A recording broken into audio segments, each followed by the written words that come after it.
कि लाल टोपी वालों को लाल बत्ती से मतलब रहा है। ये लाल टोपी वालों को सत्ता चाहिए, लाल टोपी वालों को सरकार बनानी है, आतंकवादियों पर मेहरबानी दिखाने के लिए।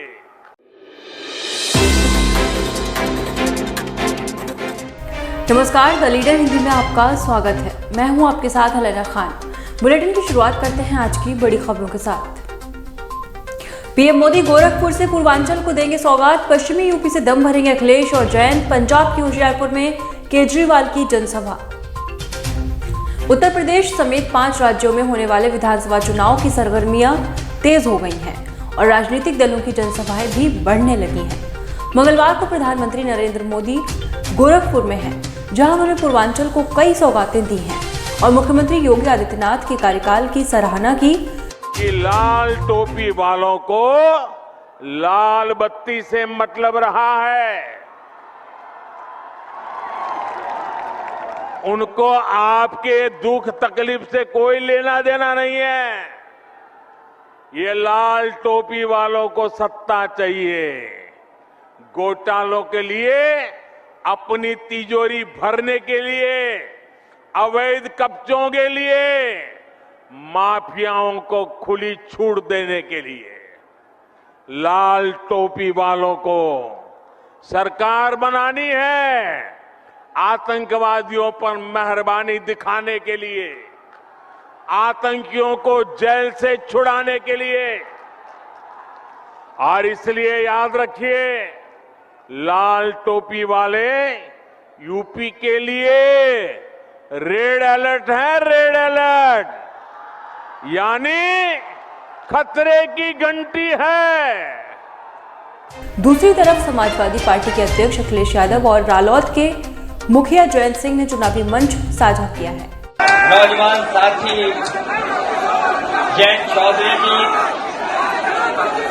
मंच पर उपस्थित समाजवादी पार्टी के दिल्ली के मुख्यमंत्री अरविंद केजरीवाल पंजाब के दौरे पर हैं। केजरीवाल ने जालंधर में महिलाओं से 1,000 रुपए के गारंटी कार्ड भरवाने की पहल करते हुए कांग्रेस पर निशाना साधा है। पूर्वांचल के कद्दावर ब्राह्मण नेता हरिशंकर तिवारी के दोनों बेटे बसपा से निष्कासित, सपा का दामन थामने की चर्चाएं। पूर्वांचल में ब्राह्मणों का कद्दावर चेहरा हरिशंकर तिवारी के दोनों बेटों को बहुजन समाज पार्टी ने निष्कासित कर दिया है। विनय शंकर तिवारी गोरखपुर की चिल्लापार सीट से विधायक हैं, जबकि उनके बड़े भाई एवं संत कबीर नगर के पूर्व सांसद कुशल तिवारी और पूर्व विधान परिषद अध्यक्ष गणेश शंकर पांडे भी बसपा से निकाले गए हैं। इन पर अनुशासनहीनता के आरोप हैं। बसपा से कार्रवाई बाद अब इनके सपा में जाने का अटकलें लगाई जा रही हैं। बिहार सरकार ने किया बड़ा ऐलान, राज्य में होगी जातीय जनगणना। नीतीश कुमार ने कहा, पूरा खर्च राज्य सरकार उठाएगी। बिहार में जातीय जनगणना को लेकर विपक्ष के विरोध का सामना कर रही नीतीश सरकार ने अब अपने खर्च पर जातीय जनगणना कराए जाने का ऐलान कर दिया है।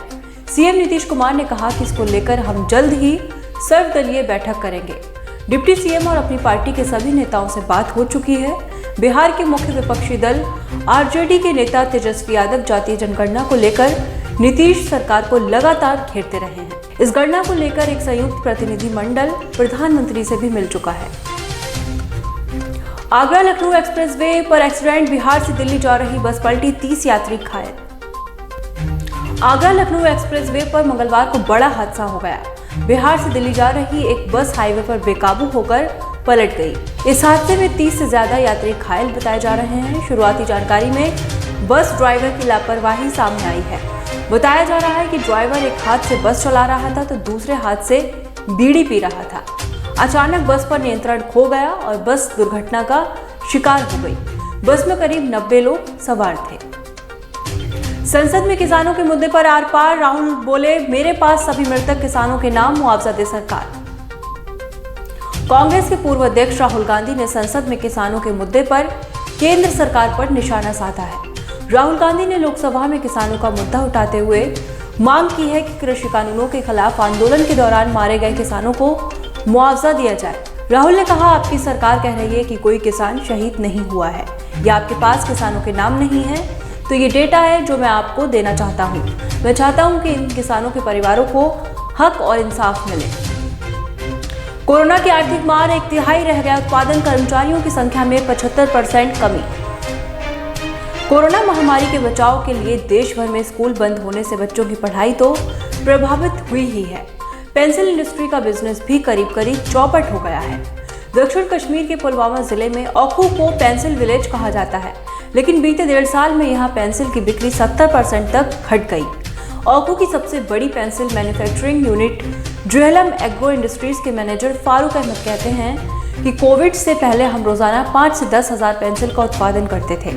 अब उत्पादन 40 से 45 बैग रह गया है। बिक्री 1/3 रह गई है। कोविड से पहले हमारे पास 200 कर्मचारी थे और अब 50 से भी कम रह गए हैं।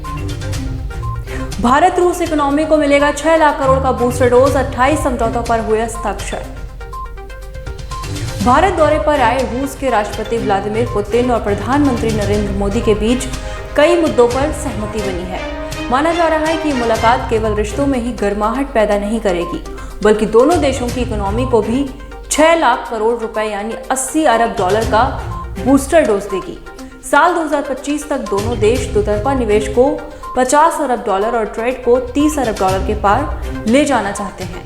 भारत यात्रा पर आए पुतिन ने 28 समझौतों पर भी हस्ताक्षर किए हैं। 5 खाड़ी देशों के दौरे पर निकले सऊदी क्राउन प्रिंस सलमान, अरब देशों के बीच दूरियां खत्म करने की कोशिश। सऊदी अरब के क्राउन प्रिंस मोहम्मद बिन सलमान खाड़ी के 5 देशों की यात्रा पर निकले हैं। Salman Oman, UAE, Bahrain, Qatar और कुवैत का दौरा करेंगे। खाड़ी देशों की इस यात्रा का मकसद सऊदी के साथ इनके रिश्तों में नई ताजगी भरना माना जा रहा है। हालांकि इसके पीछे एक बड़ी कूटनीतिक वजह भी है, वो ये कि पश्चिमी देश ईरान से परमाणु डील पर विचार कर रहे हैं, जबकि इजराइल और खाड़ी के ही कुछ देश इसके खिलाफ हैं।